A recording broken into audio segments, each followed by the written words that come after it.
नमस्ते विद्यार्थियों, आज हम MSc फाइनल ज्योग्राफी के विद्यार्थियों के लिए उच्चावच के बारे में बात करेंगे।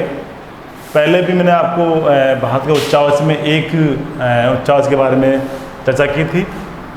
भारत के भूगोल में जो सेकंड चैप्टर चल रहा था उच्चावच या भौतिक प्रदेश।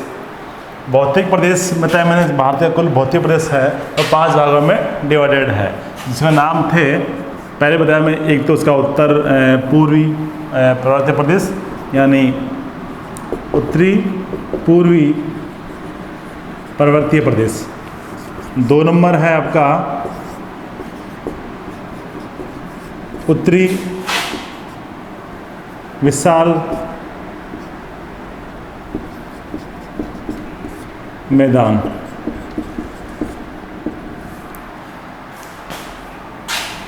मैंने इस बारे में आपको स्पष्ट रूप से या विस्तृत रूप से समझा दिया है। भारत का जो उत्तरी पूर्वी प्रदेश है, जो आपने हिमालय पर्वतमाला, जो मैंने 1 नंबर ये बताया था, इसमें ये बताया कि इसके 4 शाखा में डिवाइडेड है। 4 शाखाएँ जो उत्तर से दक्षिण की ओर, उत्तरी भाग ये, दक्षिण वाला भाग ये। इसमें 4 शाखाओं में कौन सा है? ट्रांस हिमालय और महाहिमालय, लघु हिमालय और Shivalik. Trans Himalaya 1 number, 2 number Mahahimalaya, 3 number लघु हिमालय और 4 नंबर शिवालिक। 4 प्रकार, 4 क्रमबद्ध श्रृंखलाओं में एक श्रृंखला ये वाली जो आप बताया मैंने आपको, ट्रांस हिमालय जो 4 शाखाओं में है। कैलाश पर्वत है आपका, इधर लद्दाख है, जास्कर है, काराकोरम श्रेणी है और कैलाश श्रेणी में आती है, वो आपका ट्रांस हिमालय श्रेणी में आती है। इसके उत्तर में है और तिब्बत का पठार है। और दक्षिण में इसके जो ट्रांस हिमालय से दक्षिण में जो विशाल पर्वत श्रृंखला है वो आपकी थी हिमालय महाहिमालय पर्वतमाला, जिसमें बहुत से बड़े बड़े ऊंचे शिखर है, जिनकी ऊंचाई मतलब 350 मीटर से सर्वाधिक ज़्यादा से ऊंचाई है, जिनकी संख्या लगभग 94 के आसपास है। सेकंड बात करें अपना उत्तर का विशाल मैदान या उत्तरी विशाल मैदान। भारत का उत्तरी विशाल मैदान है, उसकी स्थिति भारत में किस स्थान पे है वो पहले ये। भारत विशाल मैदान की स्थिति यहाँ जो हिमालय पर्वतमाला है इसके दक्षिण में, और जो प्रायद्वीप पठार 3 नंबर है वाला भाग है उसके उत्तर में स्थित है। यानी ये भाग पूर्व काल में या प्राचीन काल में या प्रागैतिहासिक काल के आसपास, जब भारत में ये ट्रेंच एरिया था, मतलब डाउन एरिया था, और जब 2 प्लेटें आपस में इधर एक दिशा की खिसकती है, यानी अभिसरण होता है 2 प्लेटों में, जब आमने सामने क्या होता है? अभिसरण, संकुचन अभिसरण होता है, तो एक बीच वाली प्लेट मुड़ जाती है, उसमें बेन या उसमें वलन पड़ जाते हैं। इस प्रकार ये वलन पड़े, ऐसे वलन पड़े, ऐसे वलन पड़े, जो ऊंचे वलन पड़े वो आपको कहलाता है, बताया ना, महाहिमालय, फिर आपका लघु हिमालय, फिर शिवालिक। ऐसे इसका बेन पर जो ऊंचा, जो महाहिमालय की ऊंची श्रेणियाँ है, उस पर ये जो क्षेत्र था ये डाउन हो गया, इसका अवतरण हो गया, मतलब ये डाउन हो गया और ये पठार ऊंचा उठा भूभाग रह गया। जब इस प्रदेश से, उत्तरी हिमालय प्रदेश से, हिमालय श्रेणियों से जो निकलने वाली जो नदियाँ हैं, भारत के उत्तर भाग से निकलने, जो उत्तर हिमालय से जो नदी निकलती है, स्थायी नदियाँ होती है, जो नित्यवाही प्रवाहित होती है, जिनसे हमेशा जलापूर्ति होती रहती है, जिसमें हिम का पिघलकर पानी की आपूर्ति होने के कारण इसमें निरंतर पानी की आवक बनी रहती है। इस कारण ये स्थायी नदियाँ बहती है। स्थायी नदियाँ कौन सी बहती है? इससे मुख्य एक तो आपकी सिंधु नदी है, जो आपकी जम्मू कश्मीर से, मतलब मानसरोवर झील से निकलकर आपकी जम्मू कश्मीर में से बहती हुई, पाकिस्तान से बहती हुई कहाँ गिरती है? अरब सागर में गिरती है। दूसरी आपकी नदी है, इसका नाम गंगा।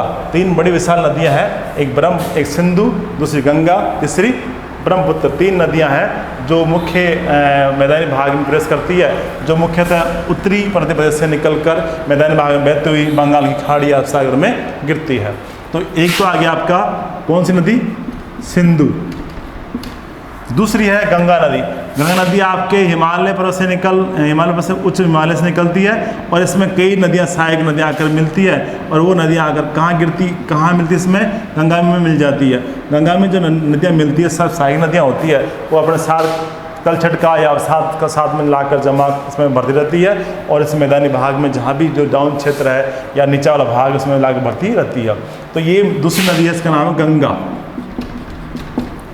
गंगा की सारी नदियाँ कौन सी बताया मैंने आपको? यमुना है, गोमती है, सोन है, ये सोन है, बेतवा है, चंबल है, आपकी गंडक है, सरयू है, सोन नदी है, ऐसे ये सब नदियाँ इसमें आगे मिलती है। और ये लास्ट में कहाँ गिरती है? बंगाल की खाड़ी में। दो गया, एक सिंधु, दूसरी गंगा, थर्ड है, तीसरी आपकी वो निकलती है, उसका नाम है ब्रह्मपुत्र। वो आपकी यहाँ मानसरोवर झील से निकल कर ये पूर्व की ओर बहती हुई भारत के अरुणाचल प्रदेश राज्य में या असम राज्य में बहती हुई बंगाल की खाड़ी में गिरती है। 3 नदी क्रम है मुख्य जिसके द्वारा मैदानी भाग का निर्माण होता है। तो उसमें ये प्रदेश कहाँ आता है? भारत में मुख्यतः मध्यवर्ती भाग में, या जो राजस्थान एरिया है, राजस्थान क्षेत्र है, पंजाब हरियाणा है, यूपी है, बिहार है, आपका झारखंड है, एमपी का कुछ भाग है, आगे छत्तीसगढ़ का कुछ क्षेत्र है, वेस्ट बंगाल है, ये राज्य इसमें आते हैं जहाँ का भाग सपाट समतल चौरस है, जहाँ पर हर वर्ष नई मृदा का निर्माण, काम मृदा या जलोढ़ मृदा का निर्माण होता रहता है, जमा होता रहता है, जो बहुत ही उपजाऊ मृदा होती है, जो कृषि कार्य करने के लिए बहुत ही लाभदायक होती है। तो इस प्रकार इस मैदान का निर्माण मुख्यतः किससे हुआ? जलोढ़ पदार्थों से, यानी अवसाद, जो नदी प्रवाह, नदी के साथ लाए गए अवसाद, काम मृदा की लगातार जमा होने से इस मैदानी भाग का निर्माण हुआ।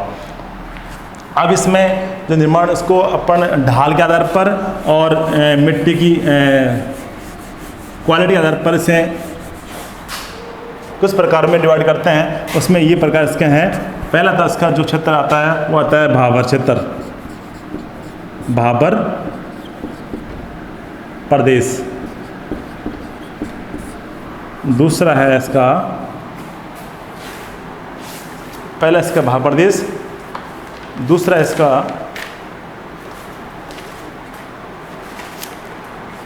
बांगर,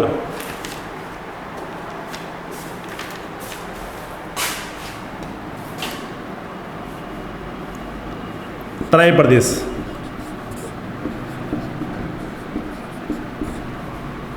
पहले बात करते हैं भाबर प्रदेश के बारे में। भाबर प्रदेश, जब नदियां अपने ऊंचे भाग से उतरकर जब ढाल वाले, कम ढाल वाले क्षेत्र में उतरती है, वहाँ पहुँचती है, तो ये क्या ढाल कम हो जाता है, और ढाल कम होने के बाद में उस क्षेत्र में जहाँ ढाल कम साथ में लाया अवसाद पदार्थ वहीं छोड़ना शुरू कर देती है। जब नदी अपने साथ जब मलबा यहाँ से भाग कर लाती है, तो इसी भाग पर वो कंकड़ पत्थर, रेत, मोटे आकार के कंकड़ पत्थरों को जमा कर देती है, छोड़ देती है। उसमें इसको ढोने की क्षमता नहीं होती है, वहाँ से छोटे कंकड़ पत्थर वहाँ से बह जाते हैं, लेकिन मोटे जो कंकड़ पत्थर होते हैं वही यथावत नदी के किनारों पर या जहाँ ढाल का कम होता है वहीं छोड़ देती है, वहीं जमा हो जाता है। उस क्षेत्र को, उबड़ खाबड़ भाग को, जब मोटे कंकड़ पत्थर होते हैं, रेत होती है, बजरी होती है, कंकड़ होते हैं, रेत, बालू मर्दा होती है, सब मिक्स उसमें रह जाती है। ऐसे उबड़ खाबड़ धातल होता है, उसे बोलते हैं भाबर प्रदेश। जहाँ पर नदियाँ उतरते ही इस पारगम्य सेलों में, यानी कंकड़ पत्थर मोटे होने के कारण इसमें आसानी से पानी प्रवेश कर जाता है और आसानी से अंदर प्रवाहित होने लग जाता है। नदी बाहर बहती हुई दिखाई नहीं पड़ती है, नदी का जल बाहर बहता हुआ दिखाई नहीं पड़ता है। उस पारगम्य सेलों में नदी का जल अदृश्य हो जाता है, उस प्रदेश को बोलते हैं भाबर प्रदेश।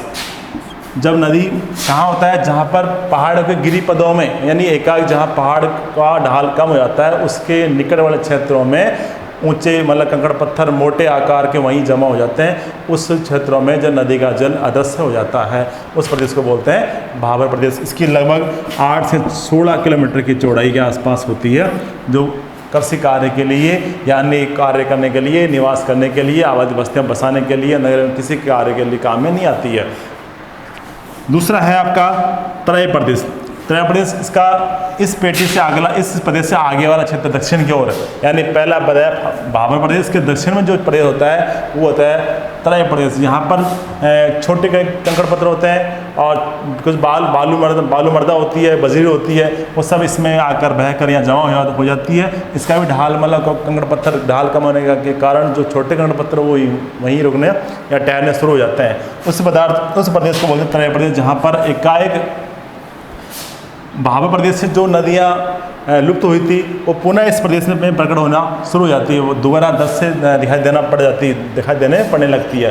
उस प्रदेश को बोलते हैं तराई प्रदेश, जहाँ पर पुनः नदी का जल वापस इस स्थान पर क्षेत्र में प्रकट हो जाता है और यहाँ पर पानी जो भरा होता है, यहाँ पर पानी अधिक भरा होने के कारण दलदली क्षेत्र बना होता है, दलदलीय क्षेत्र घना दलदली क्षेत्र में अधिक होने के कारण अधिक वनस्पति पाई जाती है।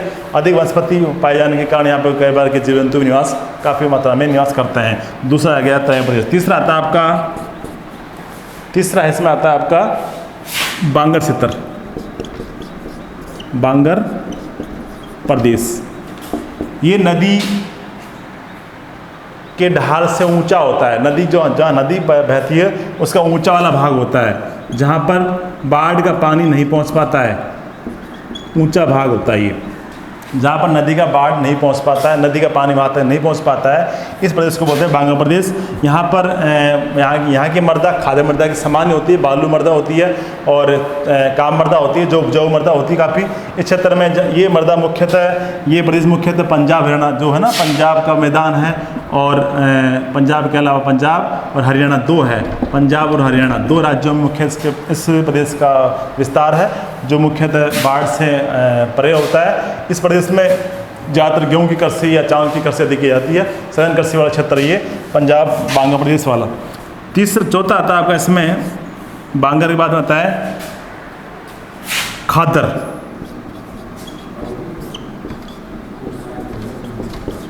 खादर प्रदेश, ये नीचे वाला स्थान होता है, नीचा भाग होता है,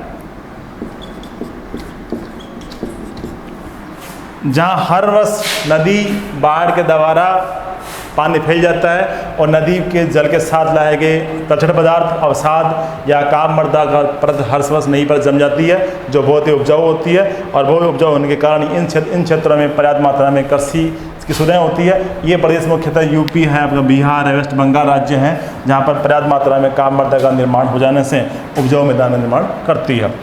पाँचवा आता है आपका इसमें रहे मर्दा, रहे प्रदेश या रहे मर्दा। रहे मर्दा वो होती है, मतलब ऐसे प्रदेश जहाँ बांगर भूमि है, जहाँ पहले बाढ़ द्वारा फैला हुआ प्रदेश था, जहाँ पर बाढ़ के द्वारा मिट्टी जमा हो गई, अब वहाँ पर बाढ़ का पानी नहीं पहुँच पाता, वो प्रदेश होता है बांगर। इस प्रदेश में अधिक सिंचाई के कारण मृदा में या मिट्टी में ऊपर नई सफ़ेद परत से जम जाती है, जो नमकीन या लवणीय होती है, जो जिसमें धीरे धीरे पानी में या मृदा में लवणता का मात्रा बढ़ना शुरू हो जाती है। इसे बोलते हैं रह मृदा या कलर, रह या कलर। ये इससे मृदा में धीरे धीरे उपजाऊ तत्व नष्ट होना शुरू हो जाता है और मिट्टी में सारता की मात्रा बढ़ने लग जाती है। छठी है इसमें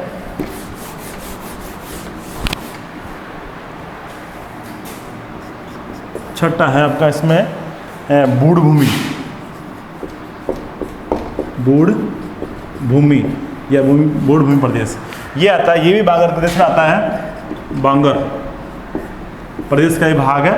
यहाँ जहाँ पर अधिक पानी प्रवाह द्वारा या जल प्रवाह द्वारा वहाँ की चट्टानें जब मुलायम सेल होती है वो कट कर वहाँ से हट जाती है और जो पथरीला भूभाग है वो उबड़ खाबड़ रूप में दिखाई पड़ता है, उस प्रदेश को बोलते हैं बूढ़ भूमि, जहाँ पर कृषि कार्य में थोड़ी सी समस्याएँ कठिनाइयाँ आती है।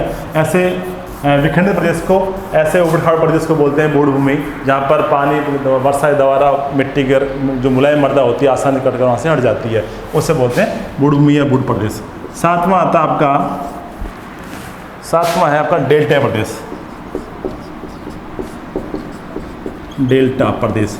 जब नदी अंत में किसी खाड़ी या सागर में गिरती है, उस मुहाने पर जब नदी किसी सागर तालाब या किसी खाड़े में गिरती है तो उसके मुहाने पर जो बारीक डस्ट होती है, बारीक धूल होती है, रेत होती है, वो वहीं छोड़ना शुरू कर देती है। कि नदी की जब लास्ट अंतिम अवस्था होती है, जब किसी सागर तालाब में गिरती है तो वहाँ पर ढाल बहुत कम होने के कारण उसका बहाव बहुत ही मंद हो जाता है, बहुत ही गति बहुत मंद हो जाती है। और मंद होने के कारण उसमें जो चलने वाली जो कंकड़ पत्थर रेत होती है, बारीक डस्ट होती है, उसे साथ ले जाने की क्षमता उसमें नहीं होती है, यानी नदी की अवर्धावस्था होती है। उस समय अवर्धावस्था में नदी साथ लाएगी बारीक रेत होती है, वो यत्र तत्र वहाँ पे छोड़ना शुरू कर देती है।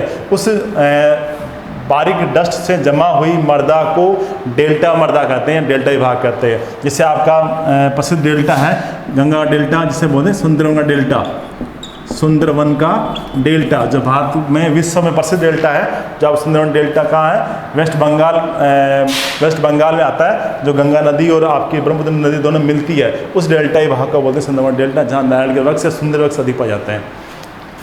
इस प्रकार ये 7 प्रकार इसमें बताए मैदानी भागों में। अब भारत में कौन से प्रदेश है, कहाँ मैदानी भाग फैले हुए हैं, उसके 4 प्रकार हैं। जो 4 भागों में से डिवाइड किया है मैदानों में क्षेत्रीय आधार पर, क्षेत्रीय आधार पर इसको 4 भागों में बांटा गया है। एक तो आता है आपका राजस्थान का मैदान,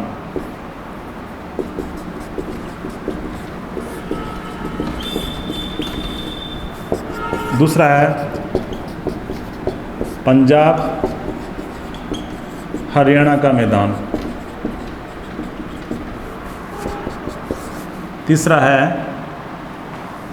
गंगा का मैदान और चौथा है ब्रह्मपुत्र का मैदान।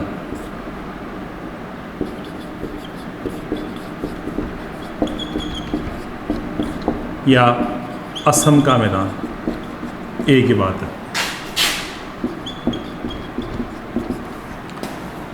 क्षेत्रीय आधार पर इसे 4 भागों में वर्गीकृत किया गया है। राजस्थान का मैदान, पंजाब हरियाणा का मैदान, गंगा का मैदान और ब्रह्मपुत्र का मैदान। भारत में जो पहला आता है वो राजस्थान मैदान, ये वाला क्षेत्र जो मुख्यतः उत्तर पूर्व से दक्षिण पश्चिम की ओर फैला हुआ मैदानी भाग है। इसके 2 भाग है, एक तो पश्चिमी मैदान, इसको 2 भाग में डिवाइड कर सकते हैं। पूरी भाग, एक तो उत्तरी पूर्वी मैदानी भाग, एक दक्षिणी पश्चिमी मैदानी भाग। जो शुष्क है, जहाँ पर 25 सेंटीमीटर से कम वर्षा होती है, वो तो आगे पर डेजर्ट भूभाग जो मरुस्थलीय भाग है, जहाँ पे बालू के टीले पड़ जाते हैं, बहुत बालू के टीले पड़ जाते हैं। जो कौन सा क्षेत्र में आते हैं? पश्चिमी राजस्थान में, जैसे जैसलमेर, बाड़मेर, जोधपुर, नागौर जिले आते हैं ये। और उत्तर पूर्व जो क्षेत्र आता है, जहाँ पर बांगर भूमि कहलाती है, आपका हनुमानगढ़ है, आपका ये हनुमानगढ़ है, इधर आपका गंगानगर जिले हैं, पूर्व आपका जो धौलपुर है, भरतपुर है, ये जिले इसमें आते हैं। तो ये तो आ गया बांगर भूमि वाला क्षेत्र। और दक्षिणी पश्चिमी जो मैदानी भाग है वो आ गया आपका मरुस्थलीय मैदानी भाग। दूसरा आता है आपका पंजाब हरियाणा का मैदान, ये आता है इस भाग में। पंजाब हरियाणा को बताया मैंने, बांगर भूमि पाई जाती है यहाँ पर। ये आता है पंजाब हरियाणा। मुख्य तो जो 5 नदियाँ होती है, सतलज, रावी, व्यास, चिनाब और झेलम, 5 नदियों का संग, मतलब 5 नदियों के बहाव से पानी के द्वारा लाए गए अवसाद से जमा हुआ मैदानी भाग कहलाता है पंजाब हरियाणा का मैदान। जो 5 नदियों के संगम से, 5 नदियों के प्रहित होने से बना हुआ है। इसमें भी काफ़ी मात्रा में उपजाऊ मृदा का निर्माण होता है, जो मुख्यतः कृषि कार्य के लिए बहुत ही महत्व रखती है।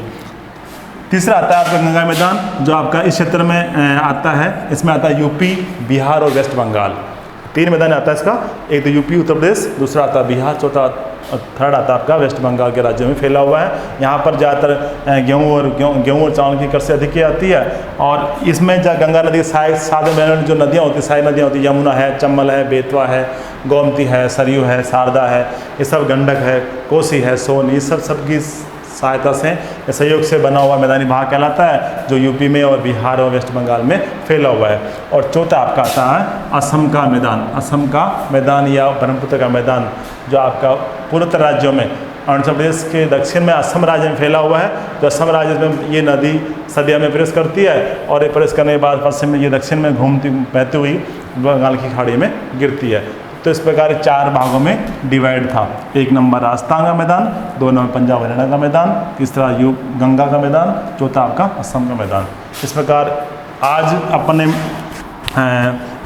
उत्तर भौतिक प्रदर्शन में मैंने बात की आपको मैदानी भागों के बारे में। कल अपन नए चैप्टर या नए टॉपिक से इसी संबंध में आगे लेते हुए अपन बात करेंगे आपका 3rd जो प्रायद्वीप पटास के बारे में बात करेंगे।